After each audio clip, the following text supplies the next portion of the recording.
मेरी सभी बहनों सहेलियों को करवा चौथ व्रत की बहुत बहुत बधाइयाँ। जय करवा चौथ माता। राधे राधे एवरीवन। आज की वीडियो में हम जानेंगे कि करवा चौथ पर हम बहुत सरल विधि से पूजा कैसे करते हैं। तो देखिए, करवा चौथ के दिन आप हेयर वॉश करके नहा धो के बढ़िया से तैयार हो, बिल्कुल दुल्हन की तरह सज जाएं। एक दिन पहले ही आप मेहंदी लगा लीजिएगा और पूरा सज धज के आप करवा चौथ की पूजा कीजिए। आप चाहें तो आप अपनी शादी की चुनरी ओढ़ सकते हैं या पीलिया भी ओढ़ सकते हैं।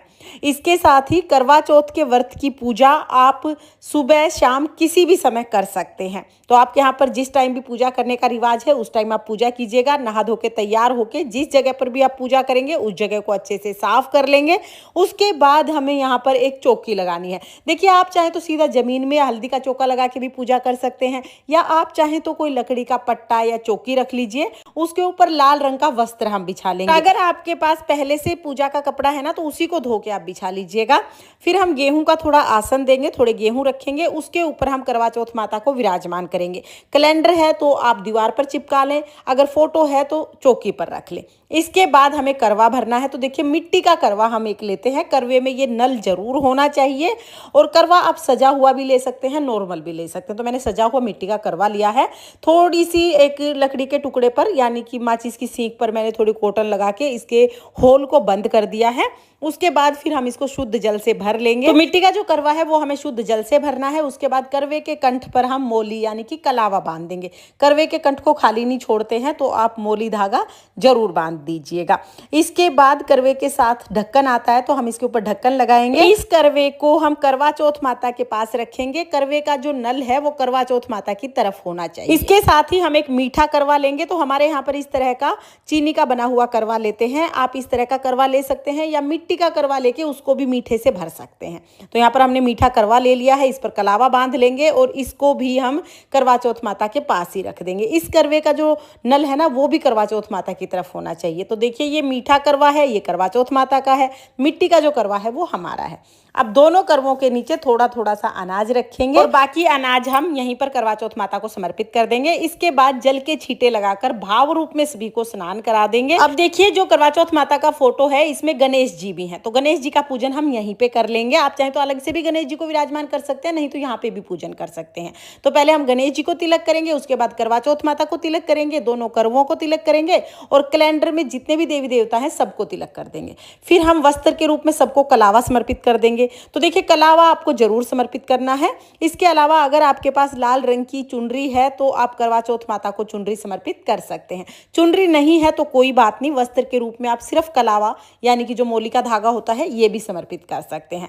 तो यहाँ पर हम वस्त्र चढ़ा देंगे करवा चौथ माता को, गणेश जी को। और उसके बाद अगर आपके यहाँ पर दीपक जलाया जाता है, किसी के यहाँ पर दिया जलाते हैं, किसी के यहाँ पर नहीं जलाते हैं।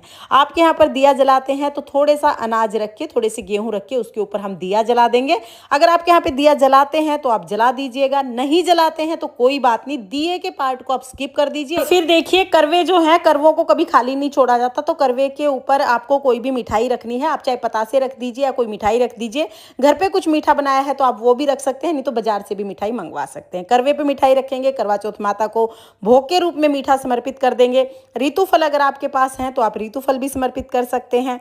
इसके साथ ही सासू जी की बाइने के लिए हम साड़ी ले लेंगे। अगर आपकी सासू जी साड़ी पहनती हैं, साड़ी ले लीजिए, सूट पहनती हैं तो सूट ले लीजिए। तो यहाँ पर मैंने साड़ी ले ली है। साथ में ही श्रृंगार का कुछ सामान ले लेंगे। तो मैंने चूड़ी और बिंदी ले ली है। आप जो भी श्रृंगार का सामान चढ़ाना चाहें वो ले सकते हैं। तो ये सारी चीजें हम करवा चौथ माता को समर्पित करेंगे, दक्षिणा चढ़ा देंगे। के साथ ही रात को जब चंद्रमा पूजन करेंगे तो चंद्रमा पूजन के लिए जो थाली और छलनी है वो भी हम यहीं पे रख लेंगे, और थाली छलनी को भी हम तिलक करके इनका भी पूजन कर लेंगे, यानी इनको भी हम तिलक कर देंगे। तो यहीं पर सारा सामान रख लीजिएगा ताकि आपको इधर उधर ना देखना पड़े और इनका भी पूजन हो जाए। फिर हम एक लोटा जल समर्पित करेंगे और हाथ जोड़ के करवा चौथ माता से सारी चीजें स्वीकार करने के लिए प्रार्थना करेंगे। ये सारी चीजें हम चढ़ा देंगे। उसके बाद हमें कहानी सुननी है, यानी करवा चौथ की व्रत कथा सुननी है। व्रत कथा सुनने के लिए अपने सीधे हाथ में थोड़े से गेहूं लेंगे और फिर हम व्रत कथा शुरू करेंगे। तो व्रत कथा का वीडियो चैनल पर मिल जाएगा, लिंक मैं डिस्क्रिप्शन में दे दूंगी, आप वहां से देख लेना। तो इस तरह से हम कथा सुन लेंगे। कथा सुनने के बाद जो हमने हाथ में गेहूं के दाने लिए हैं वो थोड़े से जल के लोटे में डाल देंगे और थोड़े से हम करवा चौथ माता पे चढ़ा देंगे। देखिए हमारे यहाँ पर दिन में कहानी सुनते हैं तो दिन में हम सूर्य देवता को अर्घ देते हैं। जो कहानी सुने हुए गेहूं हैं इनके 2 हिस्से कर लेंगे, एक सूर्य देवता के लिए और एक चंद्रमा के लिए। तो 2 हिस्से मैंने कर लिए हैं। जो सूर्य देवता का हिस्सा है वो हम जल के लोटे में डाल देंगे क्योंकि अभी हमें अर्घ देना है, और चंद्रमा का जो हिस्सा है इसको हम किसी बर्तन में डाल के या अपने पल्लू से बांध के रख लेंगे। रात को जब चंद्रमा का उदय होगा तब हम इन कहानी सुने हुए गेहूं से ही चंद्रमा को अर्घ देंगे। तो ये मैंने चौकी पर रख दिए हैं। इस तरह से कथा सुनने के बाद अगर आपने दिया जलाया है तो बहुत ही प्रेम पूर्वक आप आरती उतार लीजिएगा, आरती कर लीजिएगा। अगर आपने दिया नहीं जलाया है तो फिर सीधे आप करवा चौथ माता के सामने हाथ जोड़ लीजिएगा। तो यहाँ पर आरती उतार के हम हाथ जोड़ लेंगे। उसके बाद जो जल का लोटा है ये सूर्य देवता को अर्घ देंगे। अगर आपके यहाँ पर करवे फेरने का रिवाज है और आप अकेले हैं तो पार्वती माता के साथ आप करवा फेर लीजिएगा। दोनों करवे हम इस तरह से एक एक हाथ में करवा पकड़ेंगे और इस तरह से 7 बार हम करवे फेरेंगे।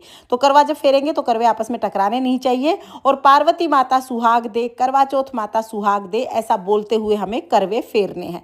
अगर आपने सिर्फ एक करवा लिया है तो एक करवे को फेरने के लिए दोनों हाथों में हम करवा लेंगे और करवा चौथ माता को दिखाते हुए करवे को वापस उसकी जगह रखेंगे। इस तरह से हमें 7 बार करना है, और करवा चौथ माता सुहाग दे, पार्वती माता सुहाग दे, ऐसा बोलते हुए हमें करवे को फेरना है। तो इस तरह से भी आप करवा फेर सकते हैं। अगर आपके यहाँ पर करवे फेरने का रिवाज नहीं है तो इस पार्ट को स्किप कर दीजिएगा। फिर हम बायना निकालेंगे। तो देखिए बायना सबके यहाँ पे निकालते हैं। जो भी आपने सामान चढ़ाया है, ज़्यादातर चीज़ें बायने में निकाल दी जाती हैं। तो जो आपने सूट या साड़ी ली है वो हम ले लेंगे, श्रृंगार का सामान हम इस पर रखेंगे, मीठा करवा रख देंगे, जो भी मिठाई जो भी भोग आपने चढ़ाया है वो रखेंगे और दक्षिणा रख देंगे। ये सारी चीज़ें रख के अपने हाथ में थोड़ा सा जल लेंगे और 2 बार इस सामान के ऊपर से वार के हाथ जोड़ लेंगे। इस तरह से बायना निकल जाएगा। ये बायना यानी ये सामान हमें अपनी सासू जी को देना होता है। आप अपनी सासू जी को दे सकते हैं। अगर आपकी सासू जी नहीं है या आपकी सासू जी सुहागन नहीं है तो आप ये सारा सामान अपनी ननद को या अपनी जिठानी को दे सकते हैं। अगर वो भी नहीं है आपके आसपास तो फिर आप मंदिर में पंडिताइन को ये सामान दे सकते हैं। तो ये सारा सामान तो हम पूजा के बाद ही दान कर देंगे। उसके बाद देखिए जो मिट्टी का करवा है इससे हम चंद्रमा को अर्घ देंगे। जो इसके ऊपर मिठाई रखी है उससे चंद्रमा को जिमाएंगे। छलनी से हम चंद्रमा का पूजन करेंगे। कहानी सुने हुए गेहूं के दाने से हम चंद्रमा को जल सींच देंगे। तो मिट्टी के करवे वाला जल हमें चंद्रमा को सींचना है। और रात को चंद्रमा का और पति का पूजन करने के बाद करवा चौथ माता के माथे से थोड़ा सा सिंदूर लेके हम अपनी मांग में लगा लेंगे। तो ये बहुत शुभ रहता है। आप ये सिंदूर अपनी मांग में जरूर लगाइएगा, इससे सुहाग भाग बढ़ता है। तो इस तरह से हमारी करवा चौथ व्रत की पूजा पूर्ण हो जाएगी। तो फ्रेंड्स करवा चौथ व्रत की ये संपूर्ण और सरल पूजा विधि मैंने आपको बता दी है। हम लोग दिन में कहानी सुनते हैं, दिन में पूजा करते हैं, इसलिए दिन में हम सूर्य देवता को अर्घ देते हैं और शाम को जब चंद्रमा निकलते हैं तो चंद्रमा का पूजन करके चंद्रमा को अर्घ देते हैं। अगर आप शाम के समय पूजा करते हैं तो फिर आप सीधा चंद्रमा को अर्घ दे सकते हैं। आपको करवा चौथ व्रत की सरल पूजा विधि कैसी लगी कमेंट करके जरूर बताना।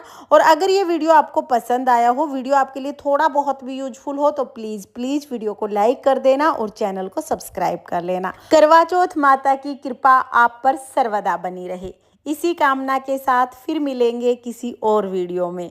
तब तक के लिए जय करवा चौथ माता। राधे राधे।